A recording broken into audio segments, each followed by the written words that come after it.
Kunlardan bir kun qari otaxon katta o'g'lining uyiga kelib eshikni taqillatdi.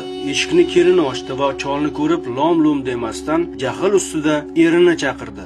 O'g'il jahl bilan chiqib, "Ota, men sizga uyimga kelmang deb necha marta aytdim" deb baqirdi. Ota kasal ovozda javob berdi. "O'g'lim, men juda qarib qoldim. Oyoqlarim og'riyapti. Davolanishga oz-moz pul kerak" dedi. Kelin jahl chiqib ichkariga kirib ketdi. Shunda o'g'il: "Ota, sizni deb keliningiz endi mendan xafa bo'ldi. Iltimos keting, menda ortiqcha pul yo'q" dedi va eshikni yopib qo'ydi. Qalbi tilka pora bo'lgan ota ming umidlar bilan ikkinchi o'g'lining uyiga yetib bordi. O'g'li ko'chaga chiqib otasini ko'rib hayron qoldi va "Ota, siz nima qilyapsiz bu yerda?" deb so'radi. Shunda ota: "O'g'lim, mening oyoqlarim og'riyapti. Davolashga oz-moz pul kerak edi. Iltimos yordam ber" dedi. Kichik o'g'il ko'zini olib qochib: "Dada, menda oz-moz yiqqanim bor, lekin men ijaraga to'lashim kerak. Sizga bera olmayman. Yaxshisi siz singlimdan so'rang. Hozir men ishga shoshyapman" deb chiqib ketdi.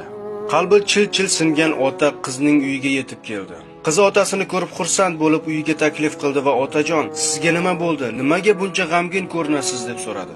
Ota: "Qizim, men o'zimni yomon his qilyapman. Davolanishga pul kerak" dedi.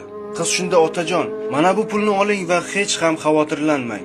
Biz sizni hech qachon yolg'iz qoldirmaymiz" dedi. Otaning ko'zidan yosh oqib ketdi va qo'lidagi sumkasini ochib, ichidan bir qancha million pullarni ko'rsatib: "Qizim, men soppa-sog'man va menga pul ham kerak emas. Men shunchaki qaysi farzandim meni qo'llab-quvvatlaydi deb sinab ko'rdim. Va bugun mening yig'ib tergan merosimga kim loyiq ekanligini bilib oldim. Mana shu ko'rib turgan boyliklar endi seniki" dedi. Xulosa o'zingizdan.